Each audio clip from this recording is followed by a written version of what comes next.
Hello friends, welcome back to my channel Priya learnings में आपका बहुत बहुत स्वागत है। आई होप आप सब अच्छे और हेल्दी होंगे। सो गाइस, मेरी पिछली वीडियो में कमेंट्स पड़े हुए थे कि मैम आपने वर्ग 2 की प्रिपरेशन कैसे की, कहाँ से की, या फिर बेस्ट कोचिंग इंस्टीट्यूट कौन सा है जिससे हम ऑनलाइन ज्वाइन कर लें, या फिर बेस्ट टीचर कौन से हैं जिससे हम पढ़ें, जिससे हमारा सिलेक्शन हो ही जाए। तो ये सारे कमेंट्स का आज मैं इस वीडियो में रिप्लाई दूँगी और इम्पॉर्टेंट डिस्कशंस इस वीडियो में मैं आपसे करने वाली हूँ। लेकिन उससे पहले भी गाइस, मैं आपको ये बताना चाहती हूँ कि अगर आप मेरी वर्ग 2 की सिलेक्शन की जो जर्नी रही है, अगर उसका आप पार्ट बनना चाहते हो तो प्लीज़ ज़्यादा से ज़्यादा मात्रा में कमेंट करो। अगर ज़्यादा से ज़्यादा लोग मेरी जर्नी को जानना चाहेंगे कि मैंने वर्ग 2 में सिलेक्शन कैसे लिया, कैसे मैंने एक अच्छी मेरिट पोजीशन को अचीव किया, तो मैं आपसे ज़रूर शेयर करूँगी। तो कमेंट करें। एंड नेक्स्ट कमेंट ये था कि वर्ग 3 का जो रिज़ल्ट है वो कब तक आएगा। सो गाइस, ये बहुत अनप्रेडिक्टेबल क्वेश्चन है। वैसे तो मैं एक प्रेडिक्ट किया जा सकता है कि हाँ, वर्ग 2 का रिज़ल्ट जनवरी में आ जाना चाहिए, जनवरी के स्टार्टिंग से मिडल तक में आ जाना चाहिए।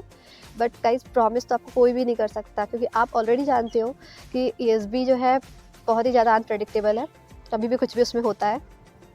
सो वैसे तब भी अगर जनवरी में आपका रिज़ल्ट आ ही जाएगा, बहुत ज़्यादा एक्सटेंड होगा तो जनवरी के लास्ट में हो जाएगा, क्योंकि 3 से 4 मंथ ऑलरेडी एग्ज़ाम को ये हो गए हैं और इतने में रिज़ल्ट यस आ सकता है। पर या वर्ग 2 में भी आपको पता है ऐसे ही हुआ था, काफ़ी डेट्स एक्सटेंड हुई थी। पहले बोले अभी आएगा, फिर बाद में आएगा, ऐसे करते-करते काफ़ी टाइम बाद फिर रिज़ल्ट आया फाइनली। तो गाइस, जो कोचिंग है ऑनलाइन लेना या कौन से टीचर से पढ़ना, this is not really important. मैं अपने एक्सपीरियंस से आपको बताती हूँ गाइस कि ये सबका अलग-अलग होता है, क्योंकि ऐसा हो सकता है कि आप कुछ कोचिंग इंस्टीट्यूट में कुछ टीचर से पढ़ना आपको अच्छा लगे, बट अच्छा लगे मीन्स आपको समझ में आ रहा है, मुझे नहीं समझ में आ रहा है ना? सबका क्योंकि अंडरस्टैंडिंग जो लेवल होता है वो अलग-अलग होता है। तो ये जो बात है कि कौन सा कोचिंग इंस्टीट्यूट ले या कौन से टीचर से पढ़े, this totally depends upon you, या फिर who will be the best teacher, this totally depends upon you guys. So मेरे अकॉर्डिंग तो ये इम्पोर्टेंट नहीं है कि आप कौन से टीचर से पढ़ रहे हैं या फिर कौन सी ऑनलाइन कोचिंग ले रहे हैं। सिलेबस कवर करना मोस्ट इम्पॉर्टेंट है, एंड उससे भी ज़्यादा इम्पॉर्टेंट है कि उसकी सिलेबस को कवर करने की स्ट्रैटेजी क्या है आपकी। तो मैंने तो वैसे सेल्फ स्टडी ही किया था, तो सिलेबस आपको अच्छी तरह कवर करना है। एंड मेरा सजेशन ये रहेगा कि आप जब भी सिलेबस कवर करें तो आप टेक्स्ट ज़रूर पढ़ें। जैसे कि मैंने इंग्लिश से किया है वर्ग 2 में, तो आप एनसीईआरटी के जो टेक्स्ट हैं, जितने भी पॉम्स हैं, ड्रामा हैं, उनके आप टेक्स्ट को पढ़ें, क्योंकि टेक्स्ट में कभी मतलब आपको गलत नहीं बताएगा कोई भी चीज़। क्योंकि बहुत सारे लोग क्या करते हैं कि वो समरी वाली जो बुक आती है वो समरी क्विक फॉर्म में पढ़ लेते हैं, बट गाइस वो उतनी हेल्पफुल होती नहीं है, और कभी-कभी ऐसा होता है कि उसमें मिस प्रिंटिंग भी हो जाती है, कुछ कैरेक्टर्स के नेम गलत हो जाते हैं कुछ। तो अगर आपने टेक्स्ट पढ़ा है तो फिर आपसे कोई गलती नहीं होने वाली, आप उस मिस प्रिंट को भी करेक्ट कर कर ही पढ़ोगे। लेकिन अगर आप सिर्फ उसी के भरोसे रहेंगे कि हम सिर्फ समराइज्ड फॉर्म में पढ़ लें, तो कुछ नहीं होने वाला गाइस। इसलिए मेरा सजेशन यही रहेगा, सबसे पहले आप एनसीईआरटी के टेक्स्ट पढ़ें, 1 से 2 बार आप टेक्स्ट पढ़ो। कोई बात नहीं, अगर आपको समझ में नहीं आ रहा, धीरे-धीरे आपको आएगा, समय लग रहा है, कंज्यूम हो रहा है, आप लगने दो, बट या आप टेक्स्ट ज़रूर पढ़ें। एंड गाइस, आप मॉक टेस्ट टाइप का कुछ हो वो ज़रूर ले लें, कि मॉक टेस्ट ज़रूर करें डेली। क्योंकि आपसे क्या होता है कि अगर एक बार कोई गलती हुई है, कोई क्वेश्चन मान लीजिए आपसे गलत हो गया है, तो अगर आपने उसका आंसर देखा है तो बहुत कम ही चांसेस होते हैं कि अगर वो क्वेश्चन आता है तो आपसे वो दोबारा गलत हो। सो मॉक टेस्ट ज़रूर करें, जिससे आपको अपनी स्पीड का ही पता चले। जैसे मैथ्स वाले जो होते हैं उनको काफ़ी टाइम लगता है क्वेश्चंस करने में, सॉल्व करने में।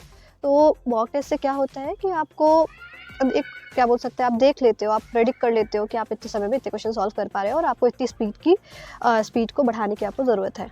सो मॉक टेस्ट ज़रूर ले लें, कोई भी ले लें। अगर ऑनलाइन कोचिंग लेना है तो मॉक टेस्ट भी, क्योंकि वो लोग कुछ कोचिंग वाले फ्री देते हैं, तो ले लें। नहीं तो फिर अलग से जो मॉक्स होते हैं वो भी आप ले सकते हैं, this is your wish. So mock test ज़रूर लगाएं, ताकि आपको एक बार पैटर्न का, टाइमिंग का, सब कुछ एक बार अच्छी तरह से नॉलेज हो जाए। एंड वर्ग 3 वाले कैंडिडेट्स को मैं यही बोलूँगी कि आप थोड़ी सी पेशेंस रखें, थोड़ा सा इंतज़ार करें, आपका रिज़ल्ट बहुत जल्द आएगा। And good luck to all, क्योंकि बेसब्री से सबको इंतज़ार है कि क्या रिज़ल्ट होने वाला है। सो वेट करिए, काम रहिए, पेशेंस रखिए। एंड गाइस, जैसे कि एक कॉइन के 2 साइड्स होते हैं, तो उस टाइप से ऐसा हो सकता है कि कुछ लोगों का सिलेक्शन हो, कुछ का ना हो, क्योंकि गाइस आप भी जानते हो कि जो सीट्स हैं वो लिमिटेड है। एंड मेहनत काफ़ी लोगों ने की है, तो ऐसा हो सकता है कि कुछ लोगों का सिलेक्शन 1 या 2 मार्क्स से या पॉइंट से रुक जाए। तो आप बिल्कुल निराश ना हो, क्योंकि ऐसा होता है कि अगर इस बार हमारा पॉइंट या 1-2 मार्क्स से सिलेक्शन रुक गया है, तो अगली बार तो तय है हमारा सिलेक्शन होना।